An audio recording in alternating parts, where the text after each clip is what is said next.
The ultimate tournament of everything. Welcome to this Ultimate Tournament of Everything Scouting Report, where we take a look at one competitor out of the vastness that is Infinity and tell you about why they deserve a little bit of limelight in your life today. Yes, we're trying to keep you warm here underneath the great and vast quilt of infinity, built of an infinite amount of stitches, but we're just going to take one little stitch out of there, trying not to unravel everything, for that would cause the destruction of everything. And we're just going to take a deep dive, look into it, see what it's all about. So, Rob, why don't you tell us which cozy little string we're going to be investigating presently? Well, they say that a stitch in time saves 9, and our competitor loved saving time, because this is Doug Chivas, the Australian rally and racing car driver, who drove the first Lotus Mark 6 in Australia in the 1950s, winning many races, I'm sure, by mere seconds. Yes, far too many to count. The victories, that is. The seconds are easy to count. And they began in the 1960s and 70s, once he drove for some of the most important racing and rally teams in the country, including the Mitsubishi Works Rally Team, Alex Mildren's Alfa Romeo team, the Holden Dealer team, and the factory-supported Chrysler Series production teams of the early 1970s. Now, he won the 1967 Surfers Paradise 4-hour race with Kevin Bartlett in the Midland Team Alfa Romeo Giulia Super. He registered class wins at the Bathurst 500 in 1963, 1967, and 1968, and won a hard-fought final round of the Toby Lee Series in 1971, driving a Chrysler Valiant Charger E38.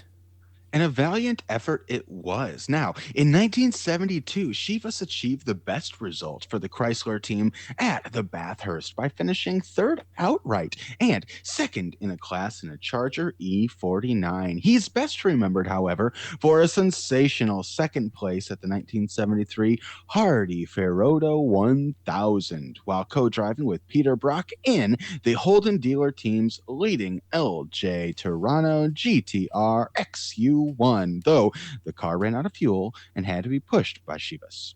Now, unaided, however, as per the rules, along part of the pit lane that went slightly uphill, the exhausted 50-year-old had to be supported by pit crew after the effort of pushing the car in the hot conditions and being flung aside by an anxious Brock. But the time lost may have cost Brock Chivas Torona a Bathurst victory. Chivas had sent a message via his pit board to get max laps, but unfortunately went one lap too far and ran out of fuel at the Reed Park section of the 6.172-kilometer circuit. Though luckily from there, most of the 3-kilometer track back to the pits was downhill.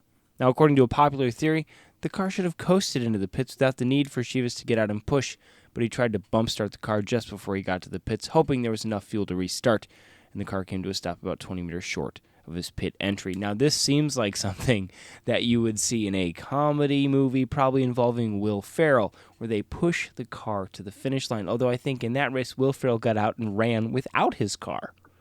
He did indeed. And if I recall correctly, he said, if you ain't first, you're last. But in the great line of infinity, the distance between first and last encompasses everything, as does this, the ultimate tournament of everything, where we take deep dives into each element of infinity on every single day. Tuesdays and Thursdays, you can find hot racing competition, just as you might have found here by Doug Chivas, but even greater, for you never know what's going to face off 9 rounds, 2 by 2, pitting them off and choosing a winner to who will move on to the next round, which will inevitably occur. And on every other day of the week, we host just one of these, let's call it a time trial. We call it a scouting report, taking a look at one competitor by itself to judge it on its merits. Now, just like in racing, every lap is like the last, but also a little bit different, and every scouting report would be similar, but also different, as is the nature of everything. So we hope to see you in the morning, maybe the afternoon, and perhaps even the evening for your listening pleasure,